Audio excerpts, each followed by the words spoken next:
सिरौली में बम धमाका, 6 मकान ढह गए, 3 की मौत, 2 लापता, आधा दर्जन घायल। नमस्कार दोस्तों, मैं एंकर रवि साहू, आप देख रहे हैं मोर ध्वज एक्सप्रेस RBS 7 लाइव न्यूज। हर खबर सच्चाई के साथ। मेरे साथ हैं वरिष्ठ संवाददाता अवधेश यादव। पेश है इस वक्त की बड़ी खबर। सिरौली के कल्याणपुर गांव में पटाखा बम बनाकर टेस्टिंग करने के दौरान बड़ा धमाका हो गया। बम का विस्फोट जबरदस्त था। धमाके में 6 मकान ढह गए। इनके मलबे में दबकर 3 लोगों की मौत हो गई। 6 से ज़्यादा लोग घायल हो गए। सूचना मिलने पर SP देहात, ADM, CO और SDM पुलिस और रेस्क्यू ऑपरेशन की टीम के साथ मौके पर पहुंच गए। मलबे में दबे शवों और घायलों को बाहर निकाला जा रहा है। घायलों को रामनगर CHC भेजा गया। पुलिस और प्रशासनिक अधिकारी घायलों को सहायता पहुंचाने के साथ ही मामले की जांच पड़ताल भी कर रहे हैं। बताया जा रहा है कि घरों के अंदर पटाखा बम बनाए जा रहे थे। धमाके के बाद वहां पटाखों की बारूद और रद्दी मिली है। CHC रामनगर के चिकित्सा अधिकारी डॉक्टर सुनील कुमार के अनुसार CHC पर अभी तक 6 लोग पहुंचे हैं, जिसमें से 2 की मौत हो चुकी है, जबकि फातिमा, रुखसाना और सितारा 3 महिलाएं गंभीर रूप से झुलस गई हैं। मलबे में ढेर हो गए पक्के मकान, घायलों को निकालने में लगे लोग। गांव रहमान शाह की पुत्रवधू समेत 3 लोगों की मलबे में दबकर मौत हो गई, जबकि 4 लोगों को मलबे से गंभीर हालत में निकाला गया और रामनगर CHC भेजा गया। वहां हायर सेंटर रेफर कर दिया गया है। SP ने SP ट्रैफिक व CO मीरगंज को मौके पर भेजा है। रहमान शाह के रिश्तेदार नाजिम व नासिर सिरौली में रहकर आतिशबाजी का काम करते हैं। रहमान शाह अपने यहाँ चोरी छिपे आतिशबाजी बनाकर उन्हें देता है। मंगलवार शाम करीब 4:30 बजे आतिशबाजी में तेज धमाका हुआ। इसकी वजह से घर मलबे में ढेर हो गए। मौके पर SSP Bareilly, SDM OLA, Aliganj थाना प्रभारी राम रतन सिंह व अन्य पदाधिकारीगण मौजूद रहे। कितने लोग कैजुअलिटी इंजर अभी तक सामने आए? लगभग 4 बजे 112 नंबर पे एक कॉल आई थी। थाना सिरौली अंतर्गत कल्याणपुर गांव में एक मकान के गिरने की सूचना प्राप्त हुई। तत्काल SHO सिरौली को मौके पे भेजा गया। इनके द्वारा बताया गया कि एक मकान गिरा है और उसके आसपास के 3 अन्य मकान हैं जिनको क्षति पहुंची है। लोगों के द्वारा बताया गया कि कुछ लोग घायल हैं जो मलबे में है। तो तत्काल पुलिस की मदद से अन्य थानों की फोर्स भेजी गई। SDRF की टीम को रवाना किया गया और गजटेड ऑफिसर्स को मौके पर भेजा गया। पुलिस ने 5 लोगों को जो घायल थे उनको अस्पताल भेजा है। 3 लोग हैं जिनकी डेथ हो चुकी है, 3 महिलाएं हैं जिनकी डेथ हो चुकी है। उनकी शिनाख्त 2 लोगों की शिनाख्त कंफर्म हो गई है, एक की शिनाख्त अभी कराई जा रही है।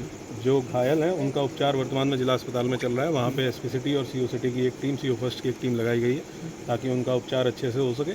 और जो लोग वहाँ पे मौजूद हैं उनसे घटना के बारे में जानकारी करने के लिए, उनके बयान लेने के लिए भी एक टीम वहाँ पे गठित की गई है।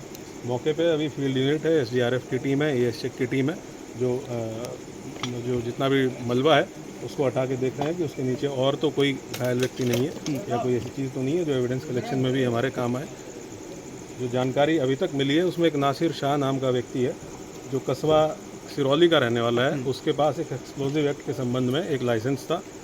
ये उसकी ससुराल थी जहाँ घटनास्थल है और संभवतः उसके द्वारा इस अपनी ससुराल में विस्फोटक जो पटाखे हैं उनका यहाँ पे उसके द्वारा भंडारण किया गया था। प्रथम दृष्टया ऐसा प्रतीत हो रहा है कि इसकी वजह से घटना हुई है। उसके संबंध में भी यहाँ साक्ष्यांकलन किया गया है। जो भी लोग इसमें दोषी होंगे उनके विरुद्ध कठोर कार्रवाई सुनिश्चित की जाएगी। हमारा पहला प्राथमिक जो कंसर्न है वो ये है कि जो घायल हैं उनको अच्छे तरीके से उपचार मिले और जो मलबा है उसको एक बार दोबारा से पूरा चेक कर लिया जाए और आसपास के जो स्ट्रक्चर है, जैसे आप देख रहे हैं कुछ दीवारें हैं जो इसकी वजह से हो सकता है कि कमज़ोर हुई हो, उन स्ट्रक्चर से भी किसी को क्षति ना पहुंचे, इसके लिए हम लोग प्रयास। अभी कितने सस्पेक्ट हैं सर जो आपको लगता है कि फंसे हो सकते हैं? आपने इनिशियली पता क्या हुआ कि 3 घर है, एक जिसमें विस्फोट हुआ, चौथा घर वो है। इन 4 घर में कितने लोग थे, कितने अभी भी लापता है? कुछ अभी इनिशियल डाटा निकल कर आया? जो लोग हॉस्पिटल में हैं जिनसे हमारी बात हुई है, क्योंकि वही लोग इस घर में रहते थे और जो सबसे रिलायबल सूचना उनके द्वारा दी गई है, उन्होंने बताया कि 8 से 9 लोग टोटल हो सकते हैं जो इस घर में और बगल के घर में जो मौजूद थे, जिनमें से हम लोग 8 लोगों को ऑलरेडी ट्रेस कर चुके हैं और डिटेल इकट्ठा किया जा रहा है कि किस घर में कौन कौन सदस्य था। कुछ लोग हैं जो आसपास के घरों में यहाँ रहते थे, लेकिन अभी वो यहाँ से मौके पे मौजूद नहीं है, क्योंकि जो यहाँ पे अवैध पटाखे मिले हैं उनके संबंध में भी जो कार्रवाई की जानी है, मुकदमा लिखा जाना है। हो सकता है उसके डर से कुछ लोग भाग गए हैं, लेकिन उनको भी उनसे बातचीत करके ये जानने का प्रयास किया जा रहा है कि इसमें टोटल सदस्य कितने थे, क्योंकि जो परमानेंट रहने वाले सदस्य हैं वो संख्या कम थी, लेकिन जो नासिर शाह और उसका भाई नाजिर, इन दोनों के परिवार यहाँ आए हुए थे। आज गांव के जो लोकल लोग हैं उन्होंने बताया कि कल ये लोग इस घर में आए थे और ये कस्बे के नाम से इनका लाइसेंस है, जो विस्फोटक पदार्थ का लाइसेंस है, लेकिन इनके द्वारा यहाँ उसका भंडारण किया गया था। तो ये भी हम लोग जांच कर रहे हैं कि क्या ये कल ही लेके आए थे, इस जो सामग्री लेके आए थे वो कल लेके आए थे, और कौन कौन परिवार के इनके सदस्य हैं जो इनके साथ कल यहाँ पे आए थे, जिसकी वजह से कैजुअलिटी जितनी 3 और 5 नासिर का पता चल पाया है कि उसका भाई कहाँ है और ये दोनों लोग कहाँ हैं?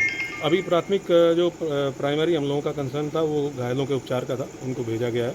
और नासिर के बारे में पता चला है, उसके लिए हमारी टीमें अलग से लगी हुई हैं। जो भी जो इस परिवार के सदस्य हैं उन सब का पूरा पारिवारिक चित्रा तैयार करने के लिए, ताकि जैसा आपने कहा कि ये भी पता चल सके कितने लोग टोटल इस घर में रहते थे या कितने लोग और थे जो आए हुए थे। ये तो परिवार के सदस्य बता सकते हैं कि कितने लोग बाहर से आए हुए थे। गाँव वालों से हम लोगों ने सबसे बात की है, उन लोगों ने जो भी सूचना बताई है कि कितने लोग यहाँ थे, कितने मौजूद थे, उसको एक एक को तस्दीक किया जा रहा है। तो सर सिर्फ क्या ये पटाखों का ही मामला है या इसमें कुछ और सस्पिशियस आपको लग रहा है? और कितनी क्वांटिटी थी विस्फोटक की, इसको लेकर अभी कुछ इनिशियल? क्वांटिटी तो जब हम लोग डेब्री यहाँ से हटा लेंगे और जो हम लोगों को एविडेंस मिलेगा उसके बाद ही इसको स्पेसिफाई किया जा सकता है कि कितनी क्वांटिटी थी। लेकिन मौके से पटाखे बरामद हुए हैं, जो लोकल स्तर पर पटाखे बनाए जाते हैं वो बरामद हुए हैं, जिससे ये स्पष्ट है कि क्योंकि जो पटाखे बरामद है वो इस्तेमाल होते हैं, त्यौहार पे इस्तेमाल होते हैं, तो उन पटाखों को यहाँ पे बनाया जा रहा था, ये स्पष्ट है, जिसकी वजह से घटना हुई है। इसके अलावा भी अन्य कोई महत्वपूर्ण चीज़ तो नासिर अपनी ससुराल में आके माना जाए कि यहाँ पर आके ये पूरा सारा काम कर रहा था? हाँ, कुछ लोगों के द्वारा ये बताया गया है कि अभी हम लोगों के द्वारा 27 तारीख से एक अभियान चलाया जा रहा था, जिसमें पिछले 10 साल के जितने भी विस्फोटक अधिनियम के मुकदमे दर्ज हैं, प्लस जितने ऐसे लोग हैं जो वर्तमान में लाइसेंस होल्डर्स हैं आतिशबाजी बनाने के या आतिशबाजी के भंडारण के या बेचने के, तो उनके सत्यापन का अभियान चलाया जा रहा था।